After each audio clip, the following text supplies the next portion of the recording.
You're right, all. So I'm just going to play one or two little clips from this report by the Telegraph newspaper about Poland's upcoming elections on Sunday. But basically, Poland has still got has not lost its mind like Britain and France and Germany and Sweden and Denmark and Norway have all lost their minds. But just watch how this lady reacts to this question, which in Britain, bear in mind, how would people react to this question? That were drawn some clothing, jackets and so on. There are some people in the West who say that borders are racist. What do you say to that argument? I cannot even discuss that. You shot me with this question. I mean, this is. I'm sorry for laughing, but I cannot take this. I cannot take this question seriously. How many millions of people they? Now, imagine if that question was asked in the UK, or just the West in general. You know, Australia, USA, Canada. You know, we're so tied up by the Liberals and that bloody word racist, aren't we? But she goes on to mention about, you know, everyone that's fought and built the countries that we live in, which is obviously something that Poland still remembers. Not so long ago, Eastern Europe were living under communism, which is obviously what we're descending into in the West if we don't turn things around. So they are still very tough people.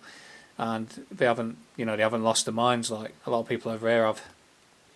They died defending their borders in the past. And if your ancestors were building prosperity of your country, you have the right to decide who you want to share it with, this prosperity. How will you... There you go. You know, that's what I've been saying all along. So your ancestors built this country. You're lending it from the people you're going to should give it to, you know, the next generation.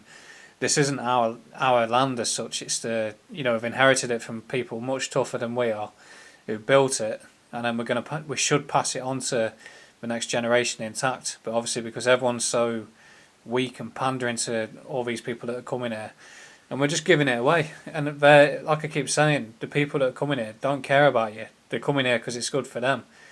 And that leads me to another video that I'm going to lead on to now. Just before I go though, this interviewer, he's top. You know, he's good. I've seen him in other interviews as well. Maybe he's left, maybe he's right. You know, I don't really know. I don't really care because he's good at what he does. He stays quiet, he's impartial, and he does his job well, which is a lot, you know, that can be said for other so-called reporters and journalists. Yep, so just leads me on to a comment I got yesterday on the video I did about Smethwick. So we Asians, we take control of Smethwick and then Birmingham and the entirety of Britain on the video I did about Smethwick. And if I scroll down,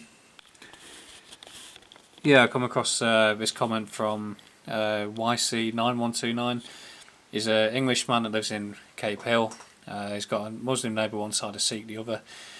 Never put a lock on his shed, got a £6,000 motorbike, never had any problems. My only problem was my racism, apparently.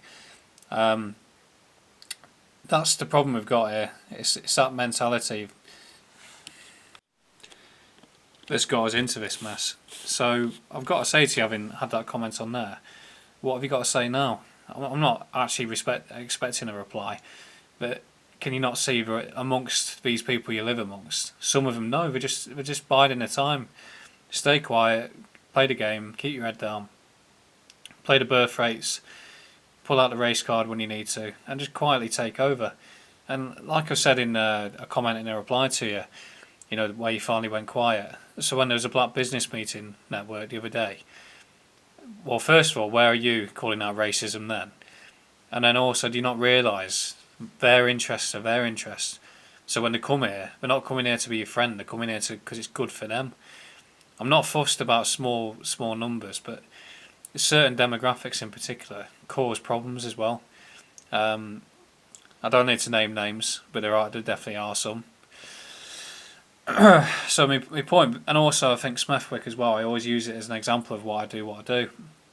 It was only recently that there was a statue of a woman with a hijab put up in Smethwick, and then on top of that you got a statue to an Indian soldier but none to English soldiers.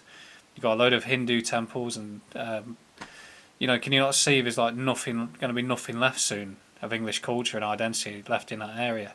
So calling people racist is just pathetic. You need to get a grip and realise you're being taken over by the back door. It is what it is. It's the truth. That documentary, Last Whites of the East End, that's going to spread everywhere. Eventually, you'll be seeing what Last Whites of Britain, and where are you going to be then? Calling people racist who say that. It's just Poland, Eastern Europe. Keep doing what you're doing because you don't end up like us.